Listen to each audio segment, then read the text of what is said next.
नमस्कार दोस्तों। Post independence India की हमारी सीरीज चल रही है, उसी श्रेणी में ये 10th लेक्चर है। इस वीडियो में हम कवर करेंगे इंडिया और पाकिस्तान के बीच में 1971 में वार हुआ था। उसके बाद में बांग्लादेश अलग से देश बना था। काफ़ी तरह के क्वेश्चंस पूछे जा सकते हैं यूपीएससी के द्वारा डायरेक्टली इनडायरेक्टली कि शिमला एग्रीमेंट क्या है। इस वार के खत्म होने के बाद में एग्रीमेंट साइन हुआ था शिमला एग्रीमेंट, उसके बारे में पूछा जा सकता है। कैसे ये युद्ध बाकी युद्धों से अलग था, क्यों ये युद्ध हुआ था, क्या कंसिक्वेंसेस हुए, तमाम तरह के क्वेश्चंस पूछे जा सकते हैं यूपीएससी के द्वारा। चलिए स्टार्ट करते हैं बेसिक्स से। देखिए, जब विभाजन हुआ था इंडिया और पाकिस्तान का, तो दोनों फ्रंट पे विभाजन हुआ था, ना सिर्फ वेस्टर्न फ्रंट पे बल्कि ईस्टर्न फ्रंट पे भी। यहाँ पे बंगाल को डिवाइड किया गया था और ये हिस्सा जो ईस्टर्न पार्ट था बंगाल का वो पाकिस्तान को मिल गया था। इसको उस समय ईस्टर्न पाकिस्तान कहते थे। अभी ये बांग्लादेश है, लेकिन 1971 से पहले इसे ईस्टर्न पाकिस्तान कहा जाता था। देखिए, ईस्टर्न पाकिस्तान अलग से देश तो बन गया, पाकिस्तान का पार्ट बन गया, लेकिन जिस प्रकार से ये 1947 से पहले अंग्रेजों की कॉलोनी थे, ब्रिटिशर्स के गुलाम थे, ठीक उसी प्रकार से ये कॉलोनी ही रहे वेस्टर्न पाकिस्तान के। यानी वेस्टर्न पाकिस्तान के जो लोग हैं, वहाँ के जो अथॉरिटीज़ हैं, काफ़ी एक्सप्लॉयटेशन करते थे ईस्टर्न पाकिस्तान का। जैसे उदाहरण के तौर पे मान लीजिए अकाल आया, वहाँ पे फैमीन आया, तो रेस्क्यू ऑपरेशंस नहीं चलाए जाते थे, रिलीफ एफर्ट्स नहीं लगाए जाते थे, काफ़ी एक्सप्लॉयटेशन इनका होता था। जूट इंडस्ट्री से जो भी थोड़ा बहुत रेवेन्यू होता था, जो फॉरेन करेंसी का रेवेन्यू होता था, हासिल किया जाता था, उसे यूज कर लिया जाता था हथियारों को परचेज करने में। ऑफिशियल लैंग्वेज की बात करें तो कल्चर भी अलग था। यहाँ की ऑफिशियल लैंग्वेज थी वो थी बंगाली, और काफ़ी इनको संघर्ष करना पड़ा। काफ़ी संघर्ष के बाद में पाकिस्तान ने बंगाली को ऑफिशियल लैंग्वेज माना। अदरवाइज जो पाकिस्तान की ऑफिशियल लैंग्वेज थी वो उर्दू ही थी। इवन पॉलिटिकल यानी पॉलिटी में भी काफ़ी कम रिप्रेजेंटेशन इनको दिया जाता था। आमतौर पे जो रूलर होते थे वो वेस्टर्न पाकिस्तान से ही बिलोंग करते थे। तो ये है बैकग्राउंड थोड़ा कि ईस्टर्न पाकिस्तान के लोग थे वो काफ़ी नाराज थे और बिल्कुल वो चाहते थे कि हमें प्रॉपर रिप्रेजेंटेशन मिलना चाहिए। काफ़ी संघर्ष उनका चल रहा था। और फिर उस समय जो रूलर थे, वहाँ पे डिक्टेटर थे पाकिस्तान के, वो थे याह खान। याह खान ने कहा ठीक है, आप नाराज हो, हम इलेक्शन करवाएंगे। उन्होंने डिसीजन लिया इलेक्शन करवाने का। तो उस समय जो उस मूवमेंट को लीड कर रहे थे ईस्टर्न पाकिस्तान के अंदर में, वो थे अवामी लीग के मुजीबुल उल रहमान, जो आज हमारी शेख हसीना प्रधानमंत्री है बांग्लादेश की, वो उन्हीं की बेटी हैं मुजीबुल उल रहमान की। तो यहाँ से ईस्टर्न पाकिस्तान से इलेक्शन लड़े मुजीबुल उल रहमान, और वेस्टर्न पाकिस्तान से इलेक्शन लड़ रहे थे जुल्फिकार अली भुट्टो, यानी बेनजीर भुट्टो के पिता थे ये जुल्फिकार अली भुट्टो। तो मेन मकसद यही था, क्योंकि काफ़ी ज़्यादा एस्पायरेशंस थी ईस्टर्न पाकिस्तान की कि डेमोक्रेटिक फ्रेमवर्क में फिर से संविधान बनाया जाए और हमें प्रॉपर रिप्रेजेंटेशन मिलनी चाहिए, ताकि हमारा जो एक्सप्लॉयटेशन होता है वो एक्सप्लॉयटेशन बंद हो सके। तो काफ़ी माहौल ऐसा हो गया था, इसीलिए याह खान को मजबूरीवश इलेक्शंस कंडक्ट करवाने पड़े। और देखिए, एक इंटरेस्टिंग बात मैं आपको बताऊं कि उस समय हमारे देश में 3-4 इलेक्शन शायद हो चुके थे, और पाकिस्तान में ये पहले जनरल इलेक्शंस थे। ऑलमोस्ट सिमिलर टाइम आज़ाद हुए, 14 अगस्त को वो आज़ाद हुए, 15 अगस्त को हम हुए। तो आज़ादी को कितने हो गए थे? ऑलमोस्ट 23 साल हो गए थे। तो उस समय तक भी पाकिस्तान में एक भी जनरल इलेक्शंस नहीं हुए थे। ठीक है, इलेक्शंस हो गए और इलेक्शंस का रिजल्ट भी आ गया। क्या रिजल्ट रहा? मुजीबुल उल रहमान ने भयंकर जीत हासिल करी ईस्टर्न पाकिस्तान के अंदर में। 167 सीट्स हासिल करी उन्होंने 169 सीट्स में से। तो उसके बाद में जो वेस्टर्न पाकिस्तान का एरिया था, वहाँ पे जुल्फिकार अली भुट्टो ने 88 सीट्स हासिल करी 144 में से। तो देखिए, अकेले मुजीबुल उल रहमान पूरे पाकिस्तान में सरकार बना पाने में सक्षम थे। तो क्या इनकी सरकार बनी? नहीं बनी। तो काफ़ी वार्तालाप हुए तीनों के बीच में, जुल्फिकार अली भुट्टो, मुजीबुल उल रहमान और याह खान। याह खान को शक हो गया कि ये दोनों हैं मेरे खिलाफ में कंस्पिरेसी कर रहे हैं। तो बाद में गिरफ्तार कर लिया गया दोनों को, और मुजीबुल उल रहमान को पाकिस्तान के एक सीक्रेट जगह पे इनको कैद कर लिया गया। तो बाद में तो दंगे स्टार्ट हो गए, पूरा विरोध प्रदर्शन स्टार्ट हो गए ईस्टर्न पाकिस्तान के अंदर में। और उसके बाद में राइट्स होने के बाद में गवर्नमेंट इन एक्साइल इस्टेब्लिश की गई, यानी प्रोविजनल गवर्नमेंट बनाई गई। तो ऐसा कहा जाता है उसमें सिविल वार स्टार्ट हो गया, लेकिन वो सिविल वार था नहीं। बाद में पाकिस्तान की आर्मी आई बांग्लादेश के अंदर में, ऑपरेशन सर्चलाइट चला गया। वो पूरा का पूरा एक जीनोसाइड था, नरसंहार था। सिविल वार बिल्कुल भी नहीं था। एक तरफा मारा जा रहा था लोगों को, ईस्टर्न पाकिस्तान के लोगों को मारा जा रहा था, रेप्स किया जा रहा था, मर्डर हो रहे थे दिन दहाड़े। तो बहुत ज़्यादा अत्याचार, एट्रोसिटीज हुई उस समय ईस्टर्न पाकिस्तान के लोगों के ऊपर में। अब एक प्रश्न उठता है कि ये सब तो चल रहा है पाकिस्तान के अंदर में, जो भी हो पाकिस्तान का इंटरनल मैटर है, हमारा क्या लेना देना था इससे? आखिरकार हम क्यों युद्ध में कूदें? हम युद्ध में इसलिए कूदे क्योंकि बांग्लादेश में इतना ज़्यादा अत्याचार हो रहा था पाकिस्तान की आर्मी के द्वारा। तो फिर बहुत सारे रिफ्यूजी, लाखों की संख्या में, इवन यूं ऐसा कहा जाता है कि 10 लाख तक रिफ्यूजी उसमें शुरू में आ गए थे, हमारे इंडिया के अंदर में आ गए थे। कई सारे स्टेट्स में कैंप्स इस्टेब्लिश किए गए थे, इवन मध्य प्रदेश, उड़ीसा, दूर दूर तक कैंप इस्टेब्लिश किए गए थे, और त्रिपुरा, वेस्ट बंगाल, ये सब तो नज़दीक थे ही। हमारी पॉलिसी देखिए हमेशा से ओपन डोर पॉलिसी रही है। रिफ्यूजीज का हमने हमेशा से स्वागत किया है। इवन अफगानिस्तान से भी हमारे आज भी काफ़ी सारे रिफ्यूजीज हैं, दूसरे देशों से भी रिफ्यूजीज हैं हमारे देश के अंदर में।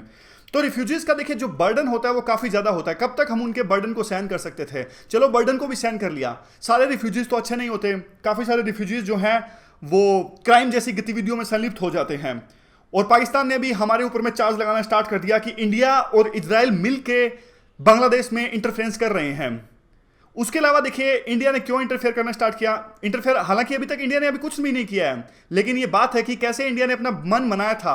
हालांकि फिर भी युद्ध की जो शुरुआत करी वो पाकिस्तान ने करी थी। हमने अभी तक कुछ नहीं किया, ना कुछ युद्ध स्टार्ट किया है। हमने सिर्फ इस पे बोलना स्टार्ट कर दिया है। हमने कहना स्टार्ट कर दिया कि पाकिस्तान अपनी समस्या को सुलझाए, क्योंकि हमारे देश में रिफ्यूजीज आ रहे हैं बहुत ज़्यादा। उस समय रा की एक रिपोर्ट आई थी, रिसर्च एनालिसिस विंग। 1962 में हमारी काफ़ी बेइज्जती हुई थी, क्योंकि हमें पता नहीं लग पाया था कि चाइना वार स्टार्ट करने वाला है। तो इस समय रा यानी रिसर्च एनालिसिस विंग की एक रिपोर्ट आई थी कि पाकिस्तान हथियार जमा कर रहा है, बहुत भारी मात्रा में हथियार जमा कर रहा है। तो हमें लगा कि पाकिस्तान कहीं 1965 की तर्ज पे फिर से वार ना स्टार्ट कर दें। और इवन पाकिस्तान और चाइना की जो दोस्ती थी उस समय बिल्कुल उफान पर थी, काफ़ी गहरे दोस्त थे उस समय में, क्योंकि पाकिस्तान को लग रहा था कि चाइना इंडिया का दुश्मन है, चाइना को भी लग रहा था पाकिस्तान इंडिया का दुश्मन है। तो दोनों में आपस में दोस्ती थी। पाकिस्तान ने उनको सक्सम वैली भी दे दी थी जम्मू एंड कश्मीर में के अंदर में। तो हमें यह भी लग रहा था उस समय कि 1965 की तर्ज पे वो फिर से जम्मू एंड कश्मीर में अपराइजिंग फैलाने की ना कोशिश कर दें। तो इन सब चीज़ों की वजह से वहाँ पे हमने जो एक उनकी इंटरनल ऑर्गेनाइजेशन थी, यानी ईस्टर्न पाकिस्तान के अंदर में एक मुक्ति वाहिनी, एक उनकी ऑर्गेनाइजेशन थी जो आर्मी का विरोध कर रही थी, वो आर्म्ड ऑर्गेनाइजेशन थी। तो हमने मुक्ति वाहिनियों को आर्म्स देने स्टार्ट कर दिए, हमने उनको ट्रेनिंग देनी स्टार्ट कर दी, वार टैक्टिक्स सिखाना स्टार्ट कर दिया कि किस प्रकार आप लड़ाई लड़िए। उसके बाद में शुरू में तो देखिए बीएसएफ ने दी थी उनको मुक्ति वाहिनियों को ट्रेनिंग, लेकिन बाद में तो आर्मी ने भी उनको ट्रेनिंग देनी स्टार्ट कर दी। और इसी बीच हमारे जो कैबिनेट मिनिस्टर्स थे, हमारे कैबिनेट मिनिस्टर्स वर्ल्ड के विभिन्न कंट्रीज में गए, उन्होंने इंडिया का पक्ष रखा बाकी देशों के सामने कि देखिए भाई हम अभी तक कुछ भी युद्ध नहीं कर रहे हैं, क्योंकि युद्ध के जो बादल थे वो तो गहराई गए थे ना। फिर भी हमने बताया दूसरे देशों को हम कुछ भी नहीं कर रहे हैं, आप बोलिए पाकिस्तान को कि ये अपने रिफ्यूजीज है, इसकी समस्या हल कीजिए, क्योंकि हमारे ऊपर में काफ़ी ज़्यादा बर्डन आ रहा है। और यूएसए ने हमको जानते हो क्या कहा? यूएसए ने हमको कहा कि जो रिफ्यूजीज आपके देश में आ रहे हैं उनको आप ईस्टर्न पाकिस्तान के अंदर में वापस भेजने में पाकिस्तान की मदद कीजिए। तो इंदिरा गांधी ने बहुत स्ट्रॉन्ग स्टेटमेंट दी उस समय में। इंदिरा गांधी ने कहा कि क्या आप ये बात तभी कहते हैं जब जर्मनी से ज्यूज जो थे वो डर के भाग के दूसरे देशों में जा रहे थे हिटलर के डर से, क्या आप उन ज्यूज को भी यूं ही कहते कि वापस आप जर्मनी में जाइए? तो इस तरह की स्ट्रॉन्ग स्टेटमेंट दी इंदिरा गांधी ने। तो काफ़ी हमारा जो पक्ष था वो स्ट्रॉन्ग हो गया था इंटरनेशनल कम्युनिटी के अंदर। हमने बताया दूसरे देशों को कैसे पाकिस्तान अपने ही लोगों को मार रहा है, नरसंहार कर रहा है, जिनोसाइड कर रहा है। उनका कसूर सिर्फ इतना है कि उन्होंने उम्मीदें लगा के रखी थी इलेक्शंस के बाद में उनको रिप्रेजेंटेशन मिलेगी, नया संविधान बनेगा, उनको रिप्रेजेंटेशन मिलेगी। तो उनकी उम्मीदों का रिजल्ट ये मिल रहा है उनको। उसके बाद में हमने क्या किया, फिर वार से पहले हमने यूएसएसआर के साथ अपने रिलेशंस बढ़ाने स्टार्ट कर दिए। धीरे धीरे हमने उनसे हथियार खरीदने स्टार्ट कर दिए, क्योंकि हमारे ऊपर में भी बहुत प्रेशर था। हमारे ऊपर में प्रेशर इसलिए था यूएसएसआर के साथ जाने का, क्योंकि जो पाकिस्तान था उनके रिलेशंस चाइना के साथ अच्छे थे और यूएस के साथ तो पहले से ही अच्छे थे। तो यहाँ पे देखिए यूएस, पाकिस्तान और चाइना तीनों का ट्रायंगल देखने को मिल रहा था। तो हमें कोई ना कोई दोस्त तो चाहिए था। यूएसएसआर के रूप में हमें एक गहरा दोस्त मिला उस समय। तो यूएसए, चाइना और पाकिस्तान तीनों का ट्रायंगल देखने को मिल रहा था। तो यूएसएसआर के साथ में हमने बाद में 1971 में ट्रीटी भी साइन करी, फ्रेंडशिप ट्रीटी, और हथियार काफ़ी खरीद रहे थे हम यूएसएसआर से। हालांकि यूएसएसआर के जो हथियार थे वो बहुत ज़्यादा बढ़िया नहीं थे, लेकिन फिर भी स्ट्रिंग्स के साथ नहीं आ रहे थे। यानी अगर मान लीजिए किसी दूसरे देश से हथियार खरीदते हैं ना, वो काफ़ी रिस्ट्रिक्शंस लगा देते हैं, काफ़ी बाउंडेशंस लगा देते हैं। लेकिन यूएसएसआर उस समय जो हथियार देता था स्ट्रिंग्स के साथ में नहीं देता था, बिना कंडीशंस के देता था कि आप यूज़ कीजिए। उसके बाद में जो यूएसएसआर और रशिया के जो रिलेशंस हैं, नहीं रशिया तो अभी है, यूएसएसआर और चाइना के जो रिलेशंस हैं उस समय इतने अच्छे नहीं थे। आज तो इनके रिलेशन काफ़ी अच्छे हैं। दोनों कम्युनिज्म मॉडल के लिए लड़ाई लड़ रहे थे। यूएसएसआर कहता है कि हमारा कम्युनिज्म का मॉडल अच्छा है, चाइना कहता है हमारा कम्युनिज्म का मॉडल अच्छा है। उस समय इनका थोड़ा बहुत बॉर्डर डिस्प्यूट भी था, लूनी रिवर पर थोड़े बहुत क्लैशेस हुए थे, तो इस वजह से इनके रिलेशंस भी ज़्यादा अच्छे नहीं थे। अब पाकिस्तान डायरेक्ट इंडिया के साथ में युद्ध स्टार्ट करने को आमदा हो गया उन्होंने क्या किया, सेलिंग स्टार्ट कर दी, धीरे धीरे ईस्टर्न बॉर्डर पे सेलिंग स्टार्ट कर दी, और हमने भी कवर फायर देना स्टार्ट कर दिया। जो रिफ्यूजीज भाग के आ रहे थे ईस्टर्न पाकिस्तान की तरफ से, हमने उनको कवर फायर देना स्टार्ट कर दिया। और सेलिंग स्टार्ट करने के बाद में तो पाकिस्तान ने फुल स्केल वार छेड़ दिया। उन्होंने वेस्टर्न फ्रंट पे और Jammu and Kashmir eastern front पे हर जगह उन्होंने वार छेड़ दिया। तो इंडिया ने भी उसका करारा जवाब दिया, ना सिर्फ वेस्टर्न फ्रंट पे बल्कि ईस्टर्न फ्रंट पे भी हम उनके देश के अंदर में चले गए, बांग्लादेश को लिबरेट कराने के लिए, वहां के लोगों की सहायता के लिए। और ये दिसंबर का समय था, वक्त भी हमारे साथ था। देखो, इंडिया ने इस समय इस वार में काफ़ी स्ट्रेटजी अच्छी अपनाई, क्योंकि अप्रैल या उस समय भी संभावना थी कि अप्रैल मई जून के आसपास भी वार स्टार्ट हो सकता है। लेकिन उस समय जो मैनेक साथ है उन्होंने मना कर दिया कि इस मौसम में युद्ध नहीं लड़ा जा सकता, क्योंकि मानसून का सीजन है, बारिश काफ़ी ज़्यादा है, तो बांग्लादेश का जो एरिया है वो दलदली हो जाता है, तो उस समय उस सीजन में युद्ध नहीं लड़ा जा सकता। तो दिसंबर तक हमने वेट किया, मौसम सही था। जो मुक्ति वाहिनी को हमने ट्रेन किया था उनको सारे रास्तों का पता था कि अंदर ढाका चिटगांव तक जाना है तो कौन से रास्तों से आप जा सकते हो। इवन हिमालयाज के अंदर में भी बर्फ जमी होगी तो चाइना भी पाकिस्तान का साथ देने नहीं आ सकता। पाकिस्तान को काफ़ी उम्मीद थी यूएस से, चाइना से कि वो हेल्प करेंगे, लेकिन वो बीच में नहीं आए। यूएस का हालांकि एक 7 फ्लीट का शिप आया था, लेकिन हमारी ट्रीटी थी यूएसएसआर के साथ में, तो यूएसए भी बीच में नहीं आया, क्योंकि यूएसए जो था उस समय वियतनाम युद्ध में फंसा हुआ था, हारी हुई लड़ाई लड़ रहा था। यूएसए को लगता था कि अगर कुछ ऐसा हुआ कि हमने बीच में आए तो यूएसएसआर भी आएगा इंडिया की तरफ से, तो एक बहुत बड़ा युद्ध स्टार्ट हो जाएगा, और यूएसए ऐसा नहीं चाहता था उस समय कम से कम। तो जैसे ही हमने एंटर किया हमें पूरा सपोर्ट मिला, क्योंकि वहाँ के जो लोग थे वो तो पहले ही तंग थे पाकिस्तान से, तो उन्होंने पूरा हमारा समर्थन किया।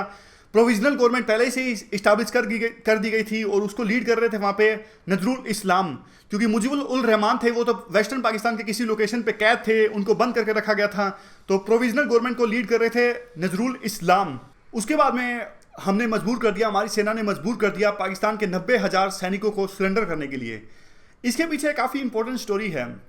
इंपॉर्टेंट स्टोरी ये है कि ऐसा कहा जाता है कि पाकिस्तान के जो जनरल थे उसमें कि उनको पता ही नहीं था कि इंडिया की कितनी सेना ने हमको सराउंड करके रखा है।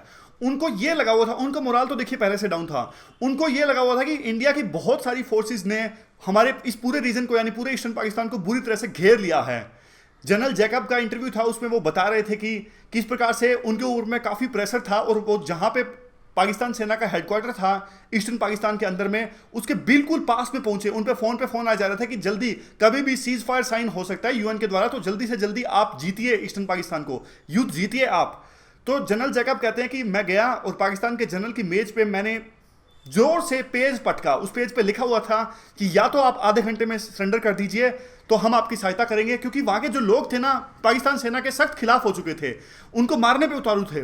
तो जनरल जैकब ने कहा पाकिस्तान के जनरल को, हम आपकी मदद करेंगे यहां से निकालने में, अगर आप सरेंडर कर देते हो तो। बाद में जनरल जैकब बताते हैं कि वो कहते हैं कि मैं बहुत डर गया था, मुझे ऐसा लग रहा था कि कहीं उनको पता ना लग जाए कि हमारे सिर्फ 3,000 सैनिक हैं इस हेडक्वार्टर के बाहर, यानी सिटी के बाहर। कहीं उनको पता लग गया तो डेफिनेटली वो सरेंडर नहीं करेंगे, वो लड़ाई लड़ेंगे, और लड़ाई लड़ेंगे तो डेफिनेटली 3,000 सैनिक लड़ेंगे तो जबाजी के साथ में, लेकिन मुकाबला करना काफी मुश्किल हो जाएगा जब तक कि रीइंफोर्समेंट नहीं आती है। लेकिन पाकिस्तान के जनरल ने बात मान ली, क्योंकि उनको पूरी इंफॉर्मेशन थी नहीं, और इंडिया की जीत हुई। और पूरे वर्ल्ड के अंदर में एक अद्भुत ऐसा पल था जब 90,000 सैनिकों ने सरेंडर किया और अलग से देश का गठन हुआ बांग्लादेश के रूप में।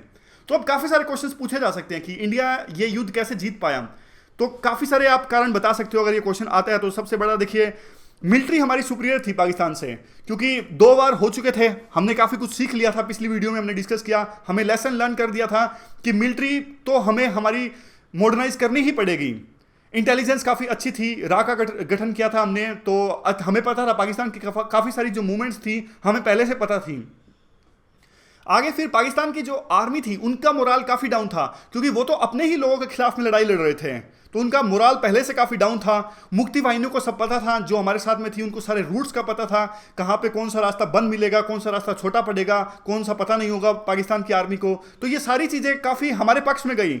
ना यूएसए ने सपोर्ट किया, ना चाइना ने, जो पाकिस्तान काफ़ी सपोर्ट कर रहा था उन्होंने भी नहीं किया। यूएसएसआर ने हमारा पूरा सपोर्ट किया उस समय। तो अगर कोई पूछे कि यूएसएसआर को क्या फ़ायदा हुआ, क्योंकि देखिए उस समय कोल्ड वार चल रहा था, यूएसए और यूएसएसआर दोनों को एलाई चाहिए थे, तो उन्हें भी एक मित्र मिल गया यूएसएसआर को इंडिया की फॉर्म में, और इंडियन ओशन में एक इंपॉर्टेंट एलाई मिल गया और एक ग्राहक भी मिल गया। हम उनसे काफ़ी बड़ी संख्या में उनसे हथियार खरीद रहे थे। पूरा देश उस समय एकदम यूनिफाई हो गया, हिंदू मुस्लिम सिख ईसाई सारे लोग एक ही भावना, एक ही उम्मीद, एक ही आस कि युद्ध जीता जाए कैसे न कैसी तरह से। हमने बांग्लादेश के लोगों के साथ में काफी सहानुभूति रखी उस समय में, और इंदिरा गांधी की जो लीडरशिप थी वो भी काफी मजबूत थी। रिचर्ड निक्सन जो प्रेसिडेंट थे यूएस के, उन्होंने बहुत ज्यादा प्रेशराइज करना चाहा इंदिरा गांधी को कि आप ये वार मत लड़िए, आप एक प्रकार से, क्योंकि यूएस तो पाकिस्तान के साथ होता था ना, पूरा प्रेशराइज किया गया। लेकिन इंदिरा गांधी ने बात नहीं मानी और न सिर्फ युद्ध स्टार्ट किया बल्कि युद्ध जीते भी सही। मतलब स्टार्ट तो पाकिस्तान ने किया था, पाकिस्तान का करारा जवाब दिया और युद्ध जीते भी, और बांग्लादेश के लोगों की जो यात्राएं थी उनको आज़ाद करवाया पाकिस्तान से। उसके बाद में क्या हुआ, वार हमने जीत लिया, शिमला एग्रीमेंट हुआ उसके बाद में, जिस पे क्वेश्चन पूछा जा सकता है। देखिए अब 90,000 सैनिक पाकिस्तान के हमारे देश में थे, उनको खिलाना पिलाना काफ़ी बर्डन हो रहा था, इंटरनेशनल प्रेशर काफ़ी ज़्यादा था, और इवन यूएसएसआर भी कह रहा था कि अब जीत गए हो, आप एग्रीमेंट साइन कर लीजिए।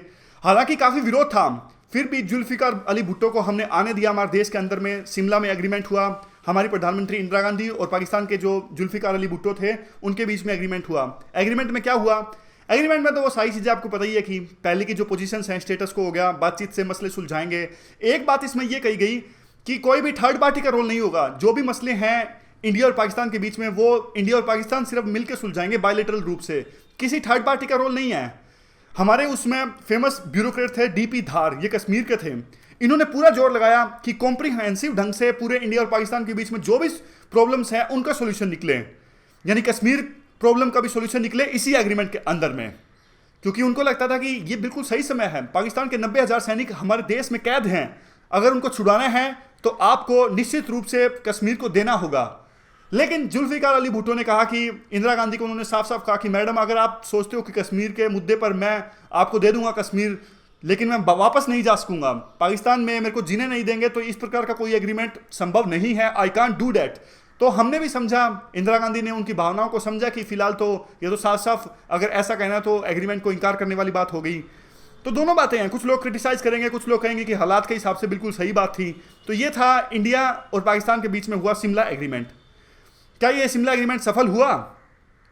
बिल्कुल भी नहीं हुआ। उसके बाद में पाकिस्तान ने फिर से कारगिल में वार छेड़ दिया। अब पाकिस्तान बात करने लगा है, चाइना को बीच में लाता है, यूएस को बीच में लाता है, यूएन में लेके जाता है जो भी मुद्दे हैं इंडिया और पाकिस्तान के बीच में। यानी जो शिमला का एग्रीमेंट था कि जो भी बातचीत होगी इंडिया और पाकिस्तान के बीच में होगी, उसका सम्मान नहीं करता पाकिस्तान किसी भी फॉर्म में। तो ये पूरा आज हमने डिस्कस किया किस प्रकार से 1971 में इंडिया और पाकिस्तान के बीच में वार हुआ और बांग्लादेश नया देश बना। अगली डिस्कशन में हम कवर करेंगे इमरजेंसी। तो इस डिस्कशन में बस इतना ही। Thank you very much for discussion.